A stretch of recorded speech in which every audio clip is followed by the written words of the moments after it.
আমাদের এলাকায় কুষ্টিয়ায় একবার এক স্বামী আর স্ত্রী 3 দিন কথা বন্ধ করে প্রায় মরিয়ে যাচ্ছিল। এই শীতের রাত, স্বামীর সাথে গন্ডগোল করি, স্ত্রীরও কাছে যায় না। চিন্তা করছে ঠিক আছে তোর কাছে আমি যাবো না, যা। গন্ডগোল বেঁধেছিল একটা শাড়ি নিয়ে। স্বামী তার মায়ের জন্য 1000 টাকা দিয়ে শাড়ি কিনেছে, আর স্ত্রীর জন্য 900 টাকা দিয়ে, মাত্র 100 টাকা কম বেশি। এই নিয়ে কথা বলে না। এরকম ছোট মনের বউ নেই? এরকম ছোট বউ আছে কার হাত করে তো? হ্যাঁ, আমি হাসির খোরাকে দিন, একজন হাত তুলেছে, ওর বর মন ছোট, মনে হয় জাহান্নামে আছে। আমার ভাইরা, স্বামীও মনে রাখ, ঠিক আছে আমার নিজের উপায় করা জিনিস আমি কারে দেব? বারবার ও আমার সাথে এই করে, আমিও কথা বলবো না। এই শীতের রাতে স্ত্রীর কাছেও যায় না। খড়কুটায় আগুন লাগিয়ে আগুনের তাপ নেয়, তাও স্ত্রীর কাছে যায় না। আল্লাহর ইশারা, 3 দিনের মাথায় খড়কুটার আগুন বেয়ে বেয়ে ওর লুঙ্গিতে লেগে গেছে, কত টের পাইনি। স্ত্রী জানালার ফাঁকা দিয়ে তাকিয়ে দেখছে লুঙ্গিতে আগুন। চিন্তা করছে সেই কায়দে আগুন লেগেছে, আমি যদি কিছু না বলি ওর তো সব। মনে মনে বলছে সব যদি পুড়ে যায় যাক, কারণ আমার কথা বললে প্রেস্টিজ নষ্ট হবে, আমি বলবো না। আবার ভাবে সব যদি পুড়ে যায় তে আমার কি হবে, এই কথা বলছে নাকি? স্ত্রীর যখন জানালা থেকে মুখ অন্যদিকে ঘুরিয়ে জোরে জোরে বলতেছে, আমি কারোর সাথে কথাও বলি না, কারো লুঙ্গিতে আগুন লাগলে তাও বলি না। স্বামী চিন্তা করছে হচ্ছে কি, তাকিয়ে দেখে আগুন, তাড়াতাড়ি আগুন লেবে বলছে আল্লাহ তওবা করছে, জীবনে যতদিন বেঁচে আছি অন্তত আর বোর সাথে কথা বন্ধ করবো না, এখনই মরে যেত। স্বামী স্ত্রী কথা বন্ধ করলে সংসার টেকে? বলেন। জান্নাতে মানুষ মাত্র 2 জন। স্ত্রী যখন কথা বন্ধ করে দিয়েছে, চিন্তা করছে সংসার এভাবে টিকবে না, ঠিক আছে চলো যাই। গন্ধম গাছের কাছে যাবার পরে ফল ছিড়বে, হযরত আদম হাত দেওয়ার পরে আবার সরিয়ে এসেছে, কারণ ওয়ালা তাকরাবা হাদিহি শাজারাতা বারবার মনে পড়ছে, ফাতাকুনা মিনাজ জালিমিন। এই গাছের কাছে ফল খাওয়া দূরের কথা, ধারে কাছেও যাওয়া যাবে না, গেলে জালেম হয়ে যাবে। হযরত আদম ফিরে আসলেন, হাওয়া আলাইহিস সালামের মাথার ভেতরে ঘোরপাক খায় যে আরামের জায়গায় থাকতে হলে এটা খাওয়াই লাগবে। কথা বলেন না কেন? অনেকের এই চিন্তা ভাবনা যে আরামের চেয়ারে যদি থাকতে হয় যা করা লাগে তাই করা লাগবে। এই জন্যই তো আমাদের অধিকার আজ নেই, কথাই বলতে পারি না। মুসলমান দেশে এটা 96% মুসলমান, কোরআনের কথা বলবো তারপরে অনুমতি নেওয়া লাগবে। আমি ভারতে আজ 23 দিন 19 দিন ছিলাম, অনুমতি তো দূরের কথা, হিন্দু মুসলমান সব এক জায়গায় এসে কোরআন শুনছে। ওরা ওদের আদেশ হচ্ছে যার যার ধর্ম সে এসে পালন করবে, এখানে আবার অনুমতি কিসের? তারপরে ওখানে পুরা ভারত মিলে মাত্র 36% মুসলমান, আর এখানে 96% মুসলমান। আমাদের মুসলমানের নিয়ম নীতি দেখে আমার মাঝে মাঝে মনে হচ্ছে যে আমাদের শুধু ওই খতনা করা আছে, কথা বলছে না কেন? তাছাড়া মুসলমানের কোনো কিছু মেলে না, শুধু খতনা করা আছে। ওরা খতনা করে না, আমরা করি। অনেকে আবার খতনা করেও না। এখানেও আছে অনেকে 20 বছর 22 বছর বয়স হয়ে যাচ্ছে, এখনো মুসলমানে দিইনি। কি গো চাচা, ছেলে মুসলমানে দেন না? দেবো কি করি, ওরও টাকা নেই আমারও টাকা নেই। একটা ছেলে মুসলমানে দিতে কয় টাকা লাগে? 500 200 টাকা দিলে গোড়া থেকে কেটে বাদ দিয়ে দেয়। 500 টাকা দিলে তো 3টা মুসলমান হয়ে যাবে। আপনি হাজাম না ডাক্তার নিয়ে এসে 200 টাকা দিয়ে আপনার গোড়া থেকে কেটে বাদ দিয়ে দেবেন না। এখন টাকা তুলবে, তার মানে সারা জীবন বিভিন্ন জায়গায় দাওয়াত খেয়েছে, এখন অনুষ্ঠান করে টাকা তুলবে। ছেলে মুসলমানি দিতে গিয়ে 3 দিন অনুষ্ঠান করে, এক কথা বলছে না কেন? কোথায় পেয়েছেন ভণ্ডামি? পুরাটা দিনের সাথে ভণ্ডামি। ছেলে মুসলমানি দেওয়ার জন্য শেষে ব্যাংক থেকে, এনজিওর কাছ থেকে, ব্যারাকের কাছে 30-40 হাজার টাকা লোন নেয়। 2 দিন মাইকিং করছে আমার 20 বছরের তাগড়া ছেলে মুসলমানি। টাকা পয়সা তো কম ওঠে না, ভালো ওঠে, প্রায় 50,000। সকালবেলা গোপে হাসতেছে, ডাক দিয়ে বলে, চাচা এত খুশি? বাবা যে জানতাম না যে ব্যবসায় এত লাভ, মনে হচ্ছে মুসলমানে আমার একবার দিই। কি ব্যবসা পেয়েছে, এর নাম এখন মুসলমান। এই কথা বলে কেন, এর নাম কি মুসলমান? ভারতে যাওয়ার পর একটা ড্রাইভার নিয়েছিলাম, হিন্দু ড্রাইভার, মনা চন্দ্র দাস নাম। ডাক দিয়ে বললাম, দাদা মুসলমানে দিয়েছেন? কিসের মুসলমান? আগা না, আমি আগা কাটিনি। ও, আপনার আর আমার ভেতরে পার্থক্য অতটুকুই, আমারটা কাটা আছে, আপনার কাটা নেই। কথা বলছেন, তাছাড়া কিসের পার্থক্য? ওর শরীরের ভেতরে যেগুলো থাকা দরকার মুসলমানের একটাও নেই। কি কথা বলেন? আমার মনে হয় এমনও কিছু মুসলমান আছে মারা গেলে ওর লুঙ্গি খোলা ছাড়া উপায় নেই। শুধু একটা চিহ্নর কারণে আজ আমরা মুসলমান। এর নাম কি আসলে মুসলমান নাকি? হযরত আদম আলাইহিস সালাম ছিড়লেন না, কিন্তু হাওয়ার ভেতরে বারবার ঘুরপাক খায় না, এটা ছেড়াই লাগবে, কারণ আরামের এই চেয়ারে আমারে বসে থাকা লাগবে। যদি না খায় আমার আল্লাহ চেয়ারে আমারে রাখবে না, বের করে দেবে। কি করে চেয়ারে বসে থাকা যায়? যা করা লাগে আমি তাই করব। চলে গেলেন গাছের কাছে, স্বামীকে বারবার বলেন ছিঁড়তে রাজি না। হযরতে হাওয়া সর্বপ্রথম গন্ধম গাছের ফল ছিঁড়েছিলেন। ওই গাছের কষ যখন পড়ে, কাঁপছিল গাছ, ডাক দিয়ে বলে, আমার ছেড়বেন না, আল্লাহর নিষিদ্ধ জিনিস আমি।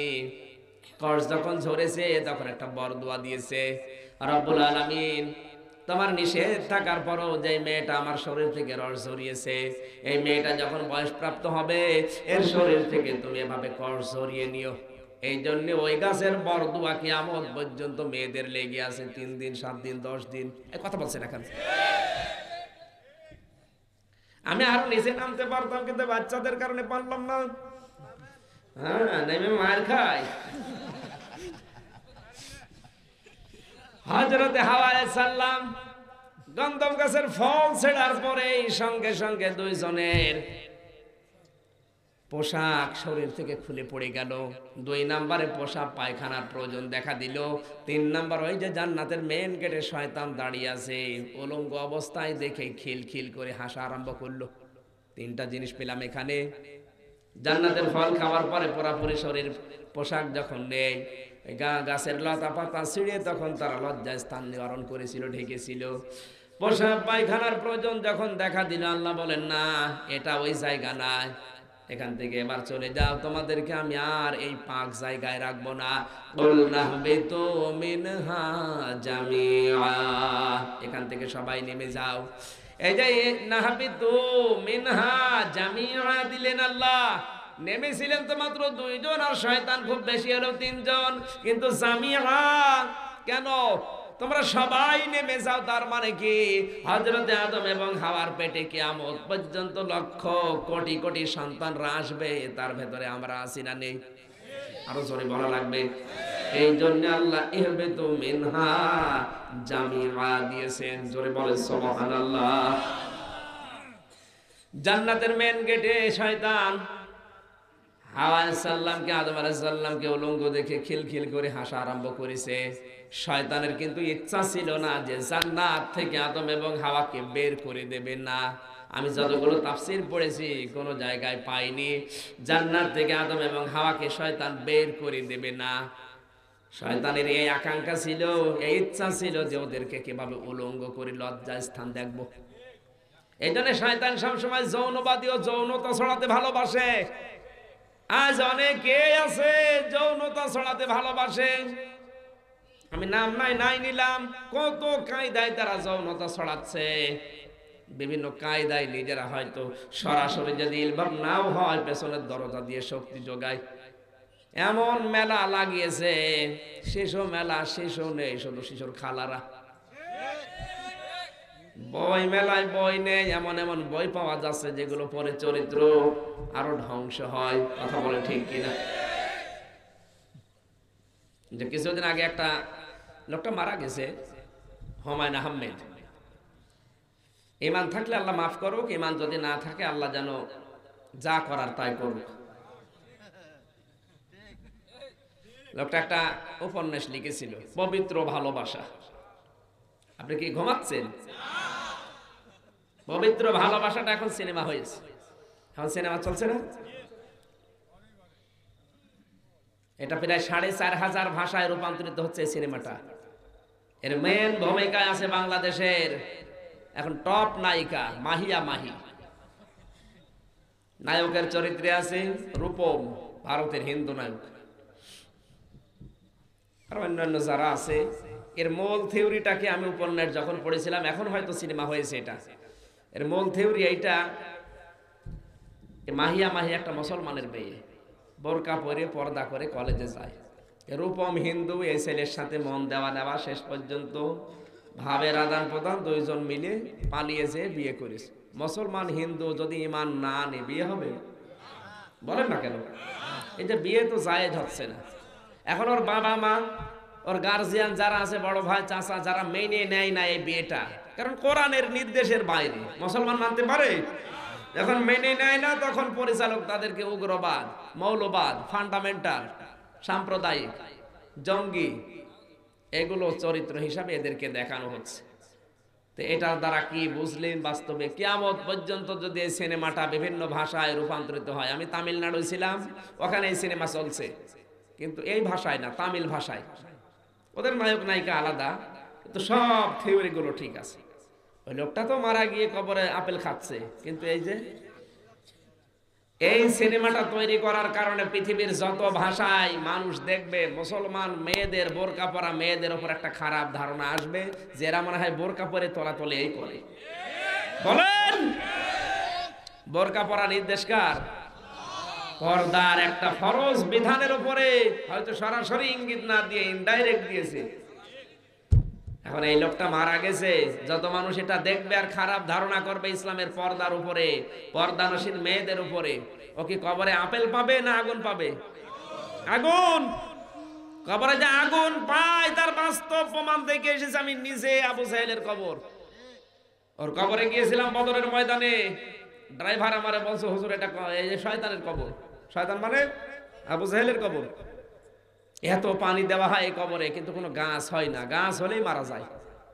অথচ পাশে দেখলাম বিশাল কবরস্থান সাহাবীদের, 14 জন সাহাবী কবর শহীদ হয়েছিল না, ওই 14 জনের কবর।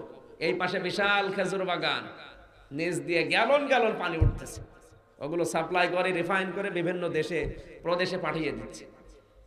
আর শয়তানের কবরে এত পানি দেয়, 14 জন কাফেরকে এক কবরে উবদু করে মাটি দিয়েছিল। ওই কবরে গর্ত হয়ে আছে, তো কোনো গাছ হয় না। আমার মনে হয় আল্লাহ বলে শরবত খাওয়াচ্ছে। শরবত খাওয়াচ্ছে কি? আগুন। ওর বাড়িটা পর্যন্ত এখন ইন্টারন্যাশনাল পায়খানা। কাবা শরীফ তাওয়াফ করার পরে উপর দিয়ে ঘুরছি, হঠাৎ দেখে আমার পেটে ব্যথা। এক পুলিশকে বললাম, ভাই আমার তো এতক্ষণ ভালোই লাগছিল, হঠাৎ আমার পেটে ব্যথা করছে, কারণ কি? পুলিশ আমারে বলে, ইয়া হাজি উল হজ্জা তাই না বিলাদুকা। ও হাজি, দেশ কোথায়? জি, তুমি বাংলাদেশ। বাংলাদেশ থেকে এসেছি। আমারে বলছে, হাজি আপনি জানেন না এটা কোন জায়গা? কোন জায়গা? আবু সেহেলের বাড়ি। আপনি এখনো পায়খানা না করে দাঁড়িয়ে আছেন, তাড়াতাড়ি যান। পায়খানা করিয়ে দেখি আমার পেটের ব্যথা ভালো হয়ে গেছে। না না, আমি হাসির খোরাকি দিইনি। আল্লাহ তাআলা আমাকে জানাতে চেয়েছে, আমির হামজা 3.5 লাখ টাকা খরচ করে আসলে আর ওই শয়তানের মুখে পায়খানা না করে চলে যাবা, তাড়াতাড়ি করো।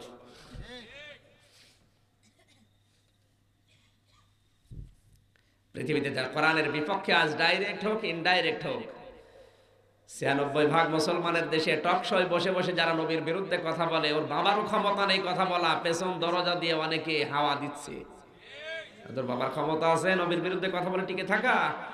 বাবার বিরুদ্ধে কথা বললে জেল হয়ে যায়, আর নবীর বিরুদ্ধে তো কলিজা কাবার কথা, কিন্তু পেছন দরজা দিয়ে অনেকে হাওয়া দিচ্ছে। অসুবিধা নেই, আমরা আছি, আল্লাহ আপনাকে ছাড়বে না। তাব্বাত ইয়াদা আবি লাহাব ওয়া তাব, এখানে তাব্বাত ইয়াদুন না, তাব্বাত ইয়াদা দিবসন। আল্লাহ বলেন ধ্বংস হয়ে যা আবু জাহাব নিজে এবং তোর 2 হাত। এবং সে ধ্বংস হয়েছিল, আতাব্বা, এবং সে ধ্বংস হয়েছিল। আল্লাহ এদন না দিয়ে এদা দিলেন কেন? এদা নিয়েছিল দিবসনের কারণে উল্টা পড়ে গেছে। এদা নে না, এদা দিল কেন দিবসন? কারণ আবুল আহাব পাথর নিক্ষেপ করেছিল নবীর আদর্শের কথা শোনার পরে। কয় হাত দিয়ে? আরো জোরে বলেন।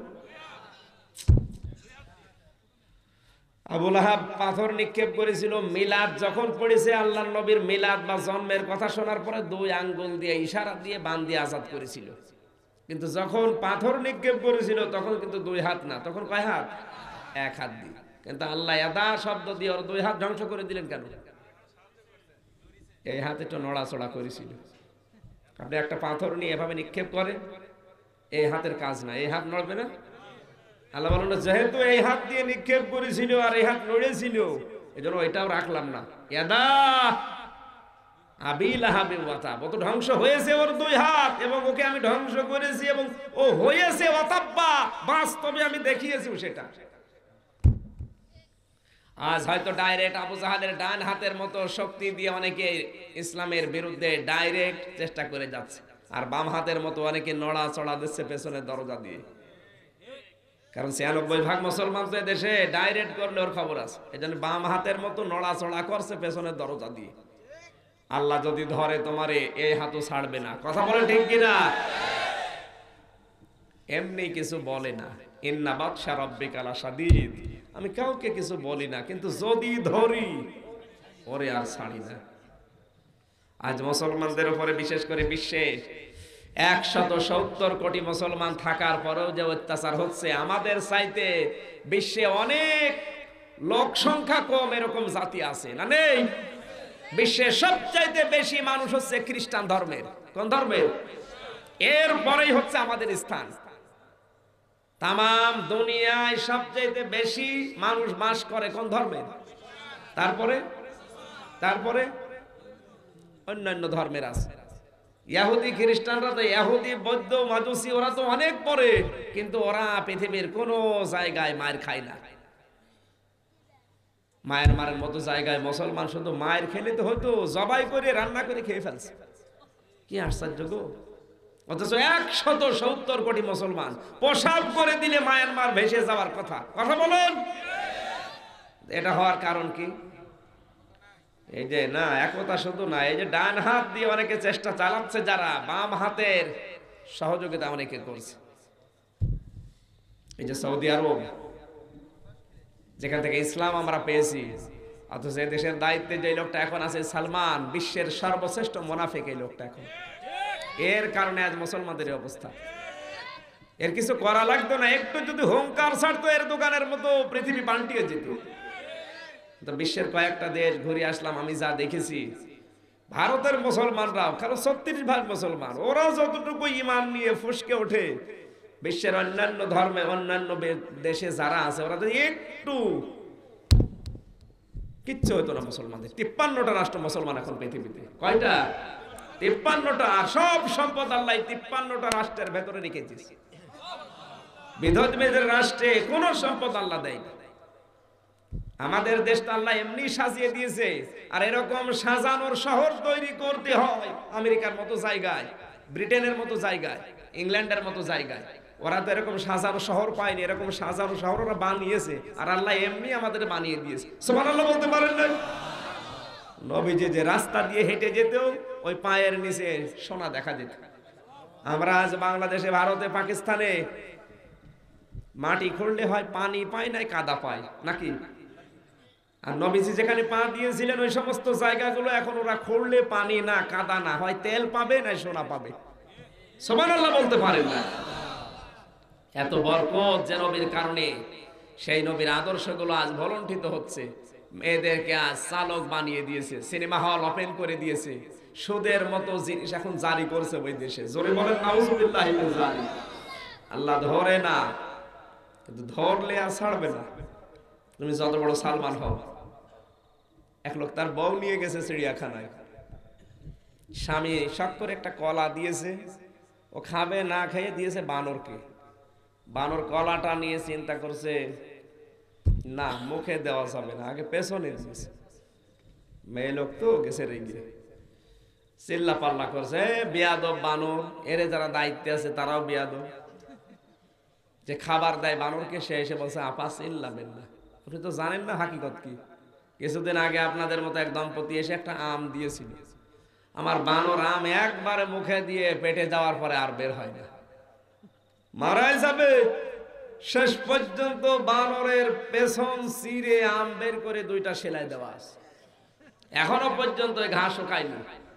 ওই দিনের পর থেকে যে যা আসে বানরকে কিছু দেয়, ও আগে মুখে দেয় না, পেছনে দিয়ে দেখে যে বের হবে কিনা। আপনি যা করছেন 17 কোটি মানুষের সাথে, পরিবর্তন যদি আসে চিন্তা করে নাটি বের হবে তো। আরে বাবা তালি দিচ্ছে,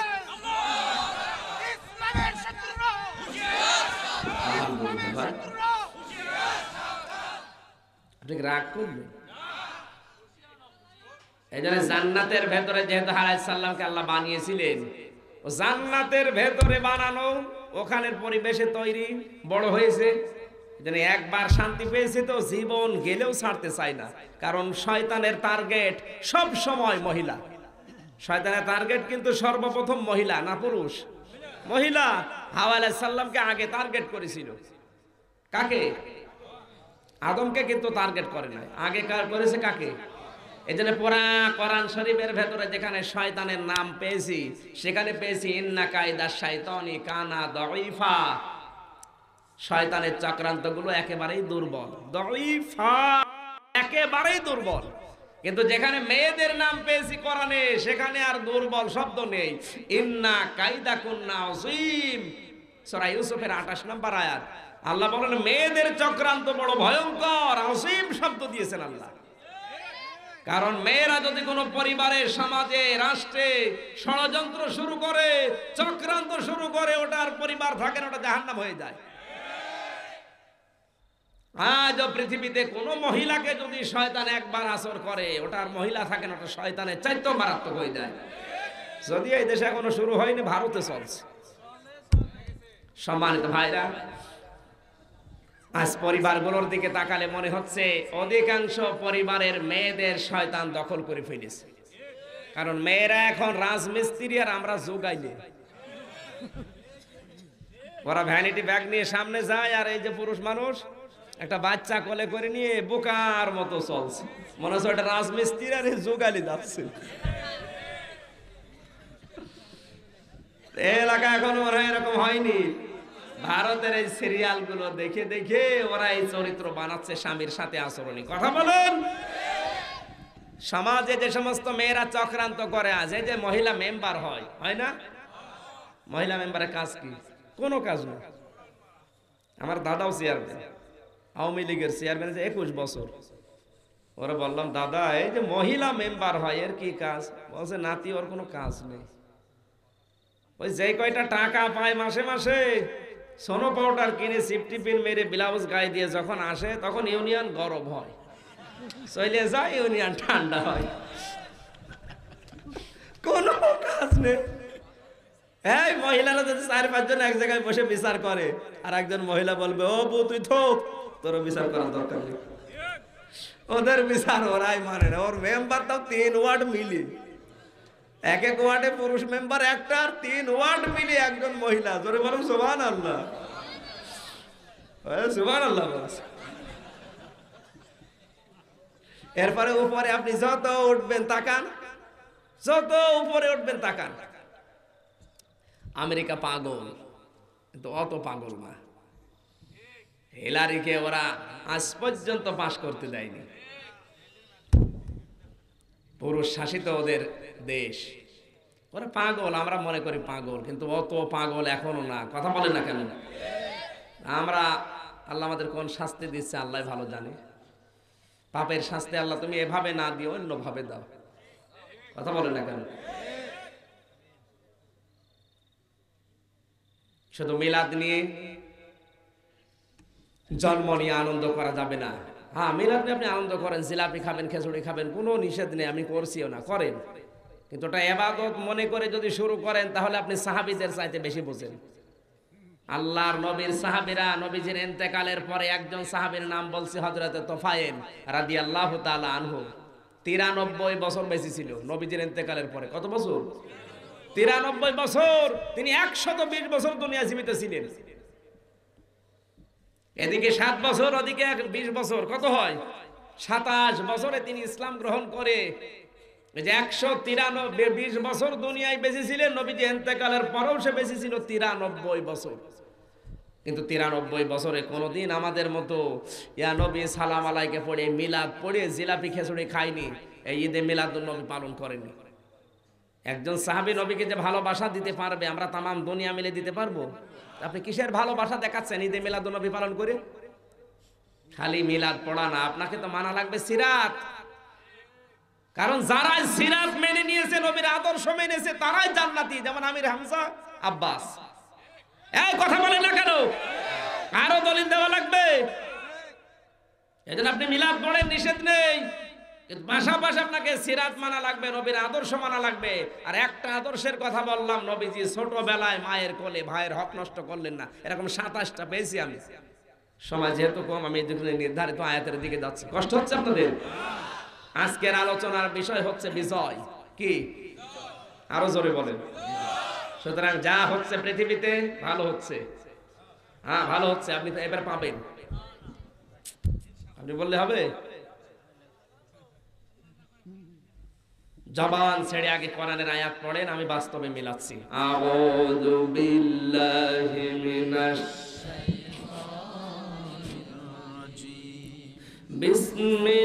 বিসমিল্লাহির রাহমানির রহিম। আন্দাজে না, সব তথ্য আমি তাফসির থেকে, হাদিস থেকে, ইতিহাস থেকে এবং বাস্তবতার সাথে মিলিয়ে লিখে এনেছি। শুধু নোট করেছি, আপনাদের পয়েন্টগুলো বলছি। 12টা পর্যন্ত সময় দিয়েছেন নাকি 12টা পার করব? 12টা পার করা ঠিক না ভাই।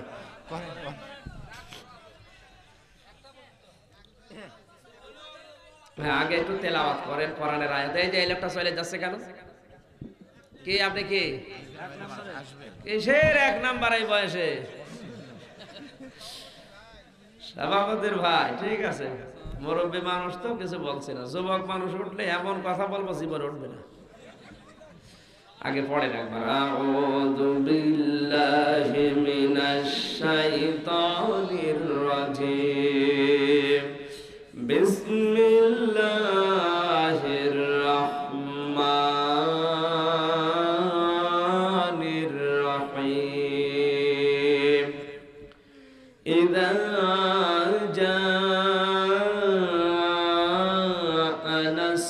নাসরুল্লাহি ওয়াল ফাত ওয়া রাআইতান নাসা ইয়াদখুলুনা ফি দীনিল্লাহি আফওয়াজা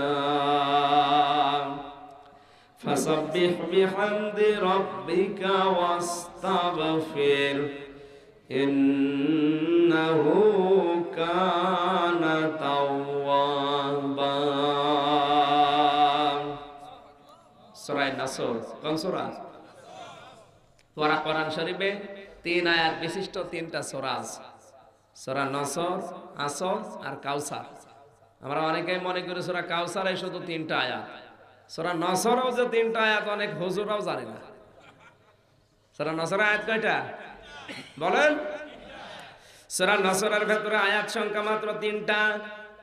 কেউ যদি একবার সূরা নাসর সাহাবের নিয়তে তেলাওয়াত করে, কমপক্ষে প্রত্যেকটা অক্ষরে তার আমলনামায় আল্লাহ 10টা করে নেকি লিখে দেবেন। আমরা তেলাওয়াত করেছি।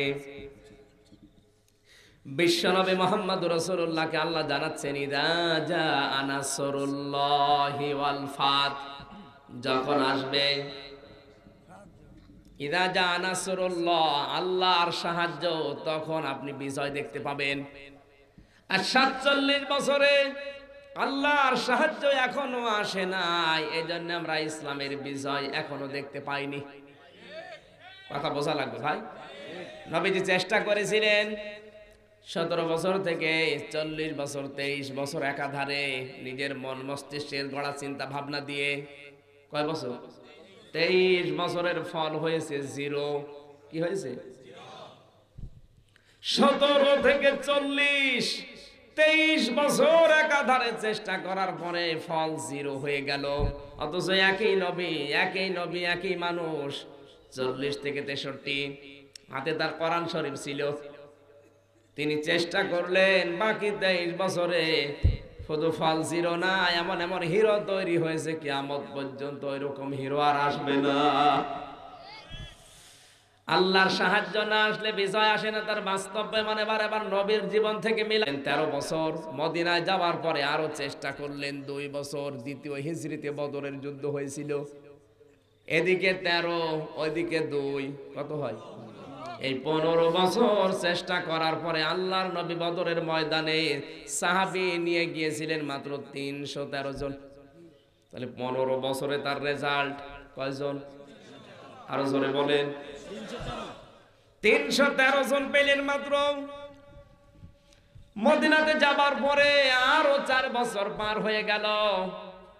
বিশ্বনবী মুহাম্মদ রাসূলুল্লাহ স্বপ্ন দেখলেন, লাকাদ কানা লাকুম লাকাদ সাদাকাল্লাহু রাসূলাহুর রুয়া বিল হাক্কি লাতাদখুলুন্নাল মাসজিদাল হারাম ইনশাআল্লাহু আমিনিন। আল্লাহর নবী এই যে 15 থেকে 4 কত? হুদায়বিয়ার জন্য নবীজি, বিশ্বনবী হজ করার জন্য আসছিলেন। হুদায়বিয়া নামক জায়গায় এসে আটকে গিয়েছিলেন। নবীজি স্বপ্ন দেখলেন কত হিজরিতে? 6ষ্ঠ হিজরিতে। ওদিকে 2য় হিজরিতে বদরের যুদ্ধ হয়েছে। বাকি 4 বছর চলে গেল। স্বপ্ন দেখার পরে জানালেন, আমি জানো তোমাদেরকে দেখছি মুহাল্লিকিনা রুসাকুম ওয়া মুকাসসিরিনা লা তাখাফুন। তোমরা মাথা মুন্ডন অবস্থায় অথবা চুল কর্তন অবস্থায় নিরাপদে শান্তির সাথে বাইতুল হারামে আল্লাহর ঘর তাওয়াফ করার জন্য যাচ্ছ। এই স্বপ্নটা নবীজি জানালেন। নবীদের স্বপ্ন শুধু নবীদের স্বপ্ন শুধু স্বপ্ন না, ওটা কি